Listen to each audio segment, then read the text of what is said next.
Welcome to another episode of the Following Films podcast. I'm your host, Chris Maynard. Today we're diving into a project that kicked off this year's Dallas International Film Festival as the opening night selection.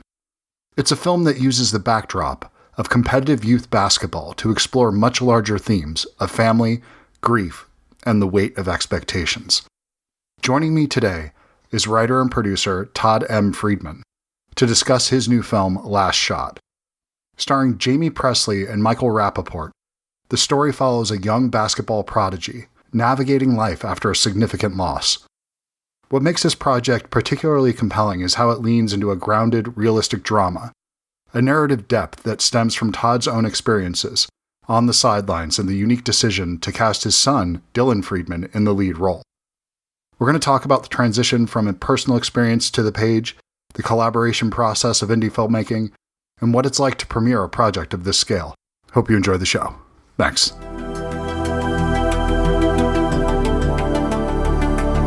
There you go.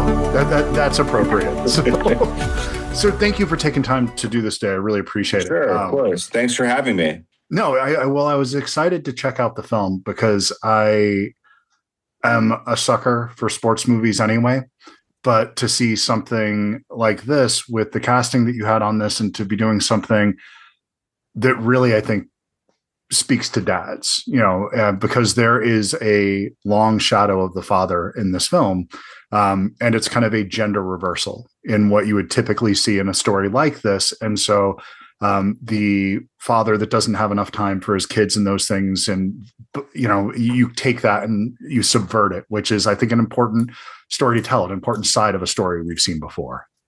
Awesome. Yeah, we wanted to do that. I think it's usually right. The gender reversal, exactly. It's usually just with the dad and, the estranged, relationship with the mother, I think was key to doing something a little bit different in a film like this. So I appreciate you pointing that out for sure. And how did you become involved in this one? What was the process like? Well, I wrote it, about 5 years ago. I was mentioning the name of my my little screen name there, Dad. This was the name of my AA group. I was that alcoholic, drunk father in the stands. I was Michael Rapaport, essentially, getting yelled at by refs, sometimes kicked out of games, embarrassing my kid. So I wrote it based on that.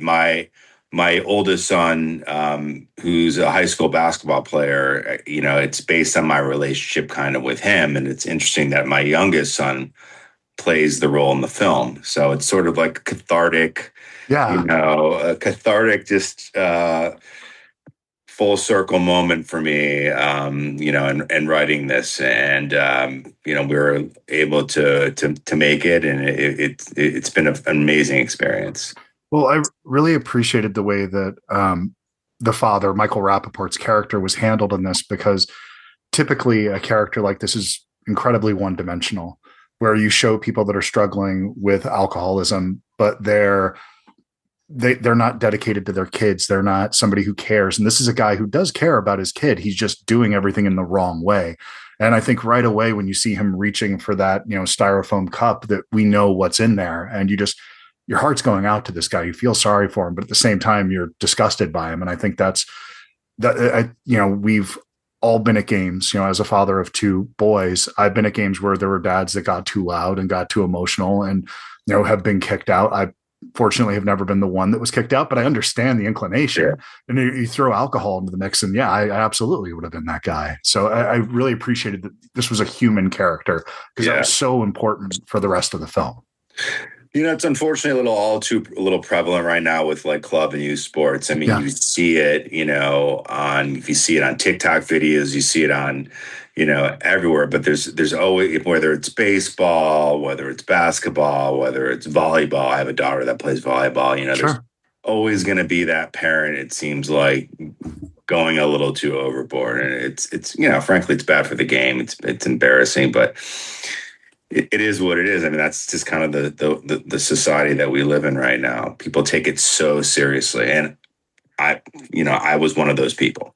Well, it's to me, when you're sitting in the stands with those other parents, it feels like the pressure on that kid is so unfair in those moments that you feel so sorry for that kid that's, shrugging their shoulders and out there, and they can all hear it on that floor and they know what's going on, and everyone's looking at your dad or your mom or whoever that happens to be that's in the crowd that night. And it's so rough on the kids when they're going through that, to see that side and to come through that to the other side, to tell a story like this about yourself. That's incredibly vulnerable. That's an uncomfortable mirror to put in front of yourself. Is that when you see the film now, how does that land with you? It's it's cathartic in a way. I mean, look, I'm 4 years sober now. If I had, and I wrote it frankly when I was still drinking, Oh, wow. and so, I feel like seeing it now and seeing how far I've come just on a personal level, it makes me kind of like proud in a way. But, if this movie had come out or been made like right after, I got sober the first time, I think I would have felt a lot different. I definitely more ashamed, hadn't made my amends, hadn't done my 12 steps, that kind of stuff. But it kind of shows me like where I was and where I was in my relationship with my, my son, my family, and like where things stand now.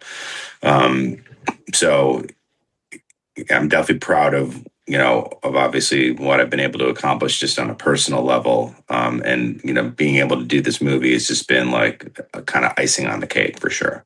And to see your other son playing in it, what's that like?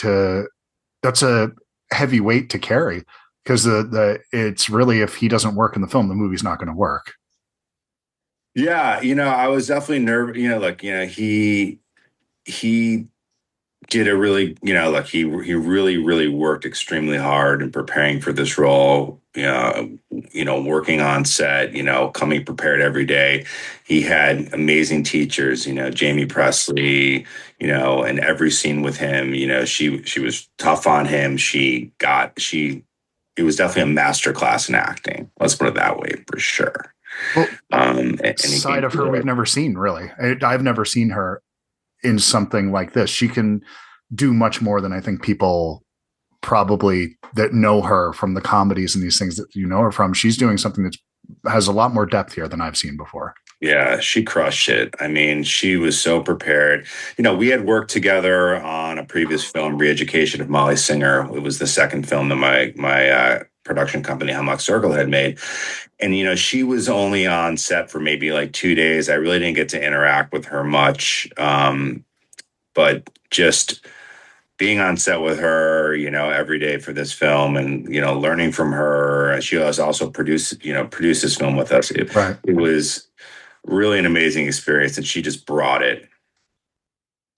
She really did. It's and the interactions between the two of them, that's so tough to pull off, because she's not afraid to be ugly in the film and play, and to do some things that are pretty heavy and hard and unlikable. And that's the things that really, as a parent, that ring true. Because I think if you're a parent, you've said things that you regret, and you've said things that are going to echo in your kids' minds for decades, and you want to take them all back, and you feel horrible for doing it, but it's just part of it that happens. It's just, you don't know what those things are going to be that your kid thinks about in 30 years from now that you said or did. And the way that we mess up our kids, even when we have the best of intentions, we're going to do it. And you see that so clearly in this, so that you don't make her out to be a saint. She's imperfect. All the characters are imperfect here, and I really appreciate that about the film. Awesome. Yeah, we're excited to show it.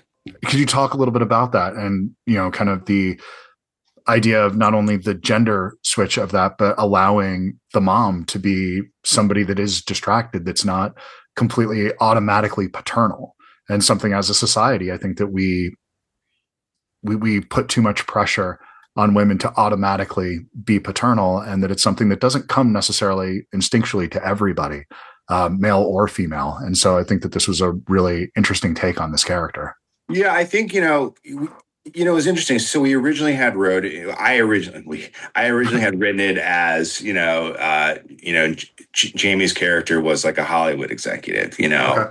and then I got talking with Andy, who's worked on every single film of mine, whether it's either been a director, editor. So we just collaborate on everything. He's like, what if we do like, let's move it to Nashville and let's like make it like country music. Let's like bring this element into it. Um, and Jamie's from North Carolina, so she's got that, that Southern twang, and it brings it out with her. But like, we wanted characters that were real, that were flawed. I mean, we don't live in a society now where, it's like a specific gender role now. One person's the Right. breadwinner, one person isn't. So we really wanted to make it, as real as possible, and, make a movie that kind of illustrated that. So I think that was, really important. To show for sure. And how much time did you spend getting the basketball right? How important was that part? That was like, so to me, that was like Yeah. my biggest, like, I don't even care about how the rest of the movie goes. The basketball has to be perfect, and that just came from like, first off, being, I've obviously being that basketball dad, I've also coached all my kids, but like I was extremely worried about, getting the basketball right. So, we had, my trainer, the guy who trains my kids, George Roberson, he came down. He was like our basketball supervisor on the set. But then we also had that built in with Baron Davis, so, Baron also came down and he was on set a lot because he was in a ton of different scenes filming at different times, right? So he was basically down in Birmingham almost the entire time. So it was, a combination of George and Baron, and they were, at first they were kind of like trying to figure out each other's roles. Was Baron just going to be an actor? Was he going to bring his own, basketball experience, being a, 12, year NBA player Right. into the full? And then, we were also worried about how are we going to be able to get all these basketball teams, right? All these extras. And, this was our third film in Birmingham, Hemlock's third film in Birmingham. So we've made some connections and met Sure. a lot of people in Birmingham, and these people, and the city's been fantastic. So we reached out to the head of Birmingham basketball. It's like a club type of YMCA type of deal. And we went to a couple practices, and parents showed up, and we got all these teams to sign up for, days and days upon days of shooting. And it's not really that fun. These kids probably think that they're, showing up for just like a day of like, messing around on a movie set basketball. No. But once they realized what they were getting into, they're like, oh man, but they brought it too. And it looked good, Yeah. we had like hundreds of kids. So it was really cool. And I was so thankful that specific aspect of the film worked out. Well, and it looks like a real team. It looks like the teams that I saw my kids playing on. The middle school basketball team. That's what they look like. You have the one kid that shoots up in puberty ahead of everybody else, and you have the one kid that is an absolute beast that's a foot shorter than everybody else. That's just as soon as he hits that growth spurt, he's going to blow up. You have a couple girls here and there. It is how all the teams were when I saw that, and I don't typically see that in films, that they don't make it represent what it actually looks like. And the basketball doesn't look good either most of the time. And I think you did really good here. You did a great job in representing that. Thank you. I mean, yeah, especially with the female aspect of it, like, women's basketball is just blown up, right? Of course. And if you look at how club teams are sort of put together now, there's always at least, 2 to 3 girls on every team, and they are amazing. Like, definitely like much better than a lot of the boys on there. So we definitely wanted to show like what a realistic club basketball team was. So that was definitely an important aspect of it for sure. And you touched on something with getting that right, and how, because you have a lot of basketball in the film. And so to get those right, because you need to have exact things happen. You have to go up, they have to hit the layup on this one, but they have to have a performance also in addition to that. It's not like you just go out and play. You have to have, okay, in this shot, this is what we're doing. I'm assuming. I don't know if you're just letting them scrimmage and finding the moments, or how diagrammed this is. It's interesting. So we definitely had a bunch of set diagram plays that George kind of crafted. And then basically what would also happen is after we did those, then we would probably have like 15, 20 minutes of like free play, right? So we were able to incorporate, part of the scripted part of it, the shots that we had to take. But if in the movie, like some of those shots that were made or taken were just part of the free play where we just got all this extra amazing footage just going back and forth. So it was really cool how it was mixed in. No, and it becomes satisfying. It's something that this is a story that is, I think that you don't have to necessarily even love sports or have a deep love of basketball. If you're wanting to watch or you're interested in characters and you want to see a family story, overcoming adversity, I think that this is something that a lot of people can relate to and find uncomfortable and reassuring mirrors of themselves. So you can see things reflected in yourself that you might not want to see, but you'll also see things that are warm. And so this film at its center, though, just has a big heart. And I think that it wears it on its sleeve proudly. And that's something that I responded to. It means a lot to hear that, for sure. A lot of films are made with cynicism these days. And I always say that you can tell a cynical story, but if you tell it with cynicism, we as an audience can feel that. You can have a cynical message, and that's fine. Some of my favorite films are cynical movies, but if you tell it cynically and your heart isn't in it, you can feel that. And the inverse is true as well. And I feel like you can feel everyone's heart is in this film, and it comes through. You can feel like passion and love and enthusiasm for the material. How do you quantify that, do you think? Good question. But do you agree with that sentiment? And yeah, no, I think that, look, my wife's one of my biggest critics, yeah. I first told her that I was going to, because being a producer is like I call it my midlife crisis job. You know what I mean? Like, I'm also a lawyer, so I do other stuff, so when I first started doing these films, and she's like, what are you doing here? You know what I mean? And and aside from the fact that her son plays a role in this, she's like, this was by far your best movie. She's like, you really brought it. You brought the heart, the emotion. She's like, I cried a lot. So to hear that from her kind of, to me, knew I was getting somewhere, because she has no problem trashing anything I do. Right. That's a good wife. That's a good partner. You need somebody that's going to call you on your bullshit. Somebody that's not impressed by you. That's what you need. 100%. And that's why we've been married for 20 plus years. Congrats, man. Thank you. So, that we knew we were on something there. And then, like we've been screening it a lot. It's world premiering at the Dallas Film Festival, and it's their opening night film. So it's gotten some really good response from other people. So we're obviously really hopeful that, that people agree with you, people agree with my wife, and people agree with us, and people see this movie, for what it is. We wanted to tell a story, that a sports story, but we really, really wanted to make it real and have major heart in it. And we're hoping it shows that. It does. It absolutely does. And its performances are definitely a key part of that.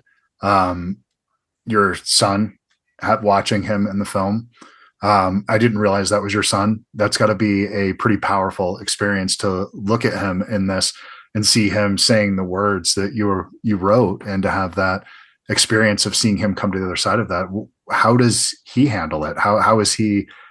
Does he get his head around going to a screening of him seeing himself? So it was a really cool experience, because it was basically like me and my son Dylan sharing like an Airbnb for 3 weeks, in Birmingham, and working. He was one of those kids, where he definitely makes more friends with adults than other kids. So he's really close with everyone on the crew, and he was just in it the entire time and just soaking it all in. But then also working extremely hard, at night, and practicing, and doing umpteen takes, with every scene with Andy. And it was a really cool experience for me to be able to watch him work so hard, on something that he's passionate about. Is this So, what he wants to do? I'm not sure. He definitely likes it right now. You know what I Okay, mean? I think that he wants to do it for now. He also, is realistic. He knows it's a tough business. sure. He wants to go to college, like all of his, peers are going to be doing in a few years. He's starting high school next year. But he wants to have that experience as well. So it's TBD, to be determined. We're just kind of riding the wave right now and, seeing what happens.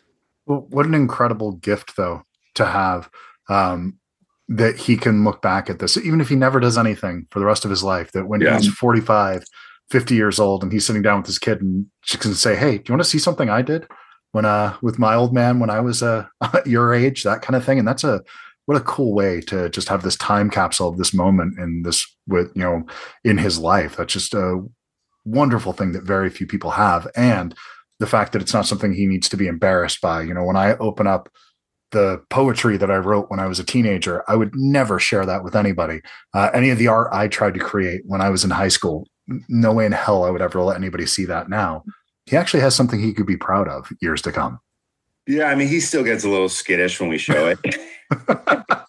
He's like, "Oh man, it's and especially the one scene at the pool. I don't want to ruin it for everyone. Or he was like, Dad, you cannot even be around for that. So like, he didn't even let me. He didn't. He was like, you are not on set. You know what I mean? So like, That's fair. That's he fair. gets embarrassed. He just turned 15, and he's at that awkward teenage stage. So it's definitely been kind of a wild ride. With the whole thing, and he's soaking it all in. But he's a kid. He's going through it for sure. But he's really enjoyed the experience. So then, what are you wanting to do next? Is this working with family and telling a personal story like this? I think you can go one of two directions. Either you double down and really dig into yourself to find something else, or do you go completely the opposite direction and have something that's a little bit more at an arm's length? It's hard to say, So this is like, I think Hemlock's ninth film. Okay. And before this, we did a horror film called Yeah. Marshmallow, which is out right now. So like, and we've done some comedies. So we've done a lot of different types of, films, and we're trying to just be able to tell stories, authentic stories. So, this was definitely my easiest film to write because it was so personal to me, and I've been kind of trying to figure out like what if and what I'm going to write next. Personally. Sure. And so the jury's still out on that for sure. That's a good question. So you mentioned that you're a lawyer is your day job. I gotta ask, how did you end up deciding I want to produce films? And do you live in LA? Is this something where it was close to the industry, or something that you were pretty far removed from it? Yeah. So I mean, I grew up in Cleveland, Ohio. Okay. I've been living in LA basically since 1998, Okay. and when I first graduated college, I kind of moved out here with all my friends who happened to be from here. So I kind of got the writing bug and really wanted to be involved and be a writer, while I was even in law school. In law school, I was sitting in class when I was supposed to be studying, but I was actually like writing screenplays, So Yeah. my grades weren't the best, but like, basically what happened was the writing thing at that point in time just didn't happen. It didn't take off. Right. Sure. And then I met my wife, and it was like time to get serious and start a family. So I had to make a decision on, what was best for them and for me, just in terms of like financially speaking. And I obviously really enjoy the law too. I like help. I'm a consumer lawyer, so I get to help people. Oh, wow. Um, and so I put the writing on hold. Mm-hmm. And after I became more comfortable with practicing law, and the firm kind of got a little bit more successful, I was able to then get back into writing, and I was introduced to my producing partner, Warner, and we were able to raise money for our first film, and it's kind of just taken off, from there. for sure. So it's been a blessing to be able to kind of do both, for sure. Will there be a point where you decide one or the other, or do you think you'll always have your feet in both worlds? If I want to stay married, I think I'm going to be. I think I'm going to be. I think the law is always going to be part of the the equation. Fair enough. That's why we need spouses to help that. Yes. I mean, look. If I, 20 years from now and I'm 70 and I want to retire from law and, fine, but I'm not at the point in my career. I got 3 kids in high school. We got to pay for college. It's just, no chance. No chance. I'm with a kid that I'm teaching to drive right now. And then looking at college heading down the road. At least there's a 5-year gap in between. So we'll get a break on college. It'll be just, 8 to 10 years of constant college bills, which I'm not looking forward to. But it's you're lucky. Not doubled up. Well, Dylan's got a twin sister, right? and then his oldest brother is 16 now. So we basically have what do they call it? Irish triplets? You know what I mean? Yeah. It's they're all driving around the same time, and they're all going to be going to college around the same time. So it's going to be, I don't even know. And I try not to think about it. You live in Los Angeles, which is about as much of a driving city as you can possibly have. It's not like New York where they can just take public transportation or something. No, they will be driving. There are no two ways about it. They are 100% driving. I'm speaking from experience right now, and it's scary. It's scary. You're going through it. I'm teaching a 15-year-old how to drive right now, which is just in Arizona. They apparently stopped doing driver's education at some point in time, and so for when I was in high school, it was half of the year was health. You did sex ed and you did driver's education in the same year, and so then you went out and took your driving test with your teacher. No, they just leave it to the parents here to teach you how to drive, and then you go down to the DMV and take a test. Yeah, and Arizona is no joke. The cops and yeah, it's good. You're going to do a great job. I'm sure you're preparing them, and it's all you can do is prepare and help. I am a firm believer in hiring a professional when I don't know how to do something. I will help get you there. I'll give you a foundation, but there will be driving school as a part of that. So I can't bear all of that. You got to do it. You got to do it for sure. We did that too. Okay, good. Very cool. So then when is the film you're going to be in Texas in the film festival, correct? Yeah. So we were lucky enough, and we were obviously grateful to get chosen for opening night of Dallas. We got into a few other film festivals after that. It's Miami Beach, South Beach Film Festival, I think Jersey Shore Festival, and we're waiting to hear on some others. But our goal is to try to get, create some sort of buzz on the film, and then see what we can do from a distribution perspective. That's great. That's fantastic. So, I mean, this is one of those films that I think there's absolutely an audience for. I think that it's going to be received very warmly.